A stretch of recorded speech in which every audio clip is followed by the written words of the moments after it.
اب اخلاق کی اہمیت کیا ہے، اس کے فوائد کیا ہیں، تو صاحب اخلاق سے بہتر اخلاق کی اہمیت کون بیان کر سکتا ہے؟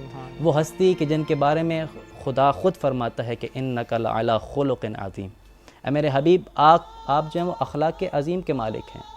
اور لوگوں کو کہا کہ وَلَكُمْ فِي رَسُولِ اللَّهِ أُسْوَةٌ حَسَنَةٌ، اے لوگوں تمہارے لیے بہترین آئیڈیل اور نمونہ عمل جو ہستی ہے وہ رسول خدا کی ذات ہے۔ آپ انہی سے پوچھتے ہیں کہ یا رسول اللہ آپ بتائیے کہ اخلاق حسنہ کی اہمیت کیا ہے؟ تو فرمایا ایک مقام پہ انما بعثت لأتمم مکارم الاخلاق، کہ میری بعثت کا مقصد ہی یہ ہے تاکہ میں اخلاق کو پائے تکمیل تک پہنچا دوں۔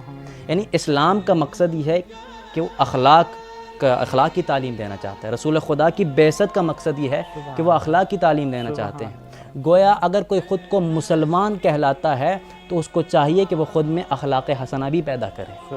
ایک اور مقام پہ فرمایا کہ ما من شیء اثقل فی المیزان من خلق حسن، کہ قیامت کے روز میزان میں جو سب سے بھاری چیز ہوگی وہ حسن خلق ہوگا۔ سبحان اللہ۔ ایک اور مقام پہ فرمایا انما المؤمن لا يدرك بحسن خلقه درجة قائم الليل وصائم النهار، فرمایا کہ مومن جو ہے وہ اپنے اچھے اخلاق کی وجہ سے قیامت کے روز اس شخص کے برابر درجہ رکھتا ہوگا جو راتوں میں اٹھ کے جاگ کے عبادت کرتا رہا ہو اور دنوں میں روزے رکھتا رہا۔ حالانکہ اس نے دنوں میں روزے نہیں رکھے، راتوں میں عبادت نہیں کی، لیکن پھر بھی وہی مقام حاصل ہوگا۔ کیوں؟ کیونکہ حسن خلق کا مالک تھا۔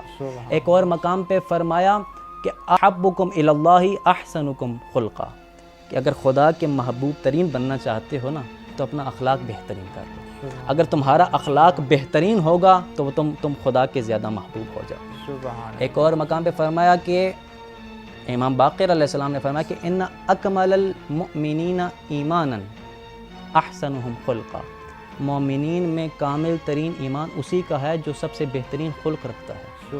اگر کوئی اپنے ایمان کا وزن کرنا چاہتا ہے کہ اس کا ایمان کتنا بلند ہے، دیکھنا چاہتا ہے، تو اس کو چاہیے کہ اس کا اپنا اخلاق دیکھے۔ جتنا اس کا اخلاق بلند ہوگا اتنا اس کا ایمان بھی بلند ہوگا۔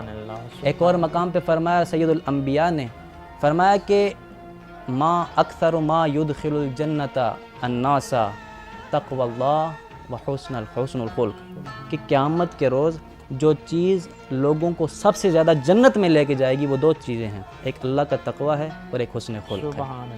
ایک اور مقام پہ فرمایا امام رضا علیہ السلام اپنے آباء و اجداد سے بیان کرتے ہوئے رسول خدا سے بیان فرماتے ہیں کہ سید الانبیاء نے بیان فرمایا کہ علیکم بحسن الخلق، تم پہ لازم ہے کہ اچھا اخلاق اپناؤ۔ کیوں؟ فإن حسن الخلق فی الجنہ لا محالہ، تاکہ اچھا اخلاق والا جو شخص ہوگا وہ جنت میں ہوگا۔ پھر فرمایا وإیاکم وسوء الخلق، بد اخلاقی سے خود کو بچاؤ، فإن سوء الخلق فی النار لا محالہ، کہ جو بد اخلاق ہوگا وہ جہنم میں ہوگا۔ تو اخلاق کی اس قدر اہمیت بیان کی ہے، یعنی کہ اگر کوئی چاہتا ہے کہ ایمان کو کامل کرے، کوئی چاہتا ہے کہ اسلام کے مقصد کو حاصل کرے، کوئی چاہتا ہے کہ خدا کا محبوب ترین بندہ بن جائے، کوئی چاہتا ہے کہ جنت میں اپنا گھر پیدا کرے، کوئی چاہتا ہے کہ قیامت کے روز میزان میں اس کا وزن سب سے زیادہ ہو، تو اخلاق کو اپنا اخلاق حسنہ کو اپنا لے۔ ایک شخص آتا ہے سید الانبیاء کے پاس، یا رسول اللہ علمنی خلقا یجمع لی خیر الدنیا والآخرہ، عرض کی یا رسول اللہ میں چاہتا ہوں کہ دنیا اور آخرت کی ساری بھلائیاں سمیٹ لوں، تو مجھے کوئی ایسا اخلاق تعلیم فرمائیے کہ جس کے ذریعے میں دنیا اور آخرت کی تمام سعادتیں اور اچھائیوں اور خیر جو وہ سمیٹ لوں۔ سید الانبیاء نے کہا کہ اگر اپنے اخلاق کو بہترین کرنا چاہتے ہو، ابتدا کرنا چاہتے ہو اخلاق کو بہتر کرنے کی، تو لا تکذب، جھوٹ نہ بولو۔ جب جھوٹ نہیں بولو گے تو تمہارا اخلاق جو بہترین سے بہترین ہوتا جائے۔